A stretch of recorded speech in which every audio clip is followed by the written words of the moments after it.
শাপলা চত্বরে যারা গণহত্যার শিকার হয়েছে তাদের প্রত্যেকে শেখ হাসিনার বিরুদ্ধে গণহত্যার মামলা দায়ের করতে হবে।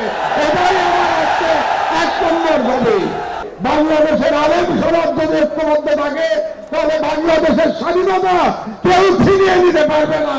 তবে আমাদের স্মরণে রাখতে হবে যে 2013 সালের সেই শাপলা চত্বর গণহত্যার পর এই প্রথম আমরা আবার মুক্ত বাংলাদেশে, দ্বিতীয় স্বাধীন বাংলাদেশে এরকম একটি মহাসমাবেশ করতে সক্ষম হয়েছি। কাজে আমাদের এই দীর্ঘ পথ পরিক্রমায় যারা জীবন দিয়ে আমাদের জন্য সহজ করে দিয়ে গেছেন তাদের সকলের প্রতি আমার অসীম শ্রদ্ধা এবং ভালোবাসা, এবং তাদের পরিবারের প্রতি আমি সমবেদনা জ্ঞাপন করছি। আমি একটু অবাক হয়ে যাচ্ছি যে হেফাজতের তরফ থেকে কিংবা ভিকটিমদের তরফ থেকে এখনো 2013 সালের শাপলা গণহত্যার জন্য যে মাস্টারমাইন্ড ছিল সেই দানব ফ্যাসিস্ট শেখ হাসিনার বিরুদ্ধে মামলা দায়ের করা হয় নাই।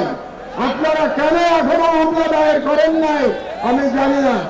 আমি মনে করি শাপলা চত্বরে যারা গণহত্যার শিকার হয়েছে তাদের প্রত্যেকে শেখ হাসিনার বিরুদ্ধে গণহত্যার মামলা দায়ের করতে হবে। এটাই আমার আজকে 1 নম্বর দাবি। দ্বিতীয় যে কথাটি আপনাদেরকে আমি বলতে চাই, আমরা মুসলমান, উম্মার প্রতি আমাদের ভালোবাসা থাকতে হবে। তাই গাজার শহীদ এবং কাশ্মীরের মুসলমানদের উপরে যে জুলুম চলছে তার বিরুদ্ধে আমাদের ঐক্যবদ্ধভাবে আন্দোলন চালাতে হবে। 3 নম্বর কথা আমি বলতে চাই, আমার বক্তব্য দীর্ঘায়িত করব না। এখানে অনেক ওলামায়ে একরামরা আছেন যারা মূল্যবান বক্তব্য দেবেন। আপনারা নারী নীতি নিয়ে প্রশ্ন তুলেছেন। এ ব্যাপারে প্রথমে ডক্টর ইউনূস সরকারের প্রতি আমার একটি প্রশ্ন আছে যে আপনারা কেন অপ্রয়োজনীয় ইস্যু তৈরি করছেন? নারী কমিশন করবার জন্য জুলাই বিপ্লবের তরুণেরা জীবন নেয় নাই, তারা জীবন দিয়েছিল বাংলাদেশকে ফাঁসিবাদ মুক্ত করবার জন্য, বাংলাদেশ থেকে ভারতীয় আগ্রাসনবাদ মুক্ত করবার জন্য। তাদের আপনারা সরকারে বসেছেন যাতে করে বাংলাদেশে আর ফাঁসিবাদ ফিরে আসতে না পারে। আপনাদের দায়িত্ব শুধুমাত্র সেই সংস্কারগুলি করা যে সংস্কারের মাধ্যমে বাংলাদেশে ফাঁসিবাদের পুনরুত্থানের পথ আমরা বন্ধ করতে পারবো। তবে ডক্টর ইউনূস সরকারের প্রতি আমার বাংলাদেশের একজন প্রবীণ নাগরিক হিসেবে পরামর্শ থাকবে, আপনারা অপ্রয়োজনীয় ইস্যু তৈরি করবেন না। এবং আমরা দেখতে পেয়েছি আপনারা অনেকগুলো অপ্রয়োজনীয় সংস্কার কমিশন করেছেন। এই সমস্ত সংস্কার কমিশনের কোনো প্রয়োজন ছিল না। আপনারা রাষ্ট্রের সম্পদ এবং সময় নষ্ট করছেন। আমার অনুরোধ, এই সমস্ত কমিশন আপনারা বাতিল করে দেন।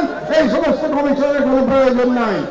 আর আলেম ওলামাদের কাছে আমার নিবেদন, আপনারা নারী নীতি নিয়ে লড়াই করতে গিয়ে বৃহত্তর লড়াই থেকে সরে যাবেন না।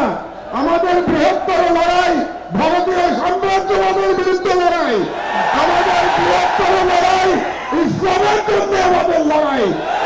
আপনারা যদি নারী নীতির মতো একটা ইস্যু দিয়ে আন্দোলন করেন তাহলে আমাদের যে বৃহত্তর আন্দোলন এটা ক্ষতিগ্রস্ত হবে।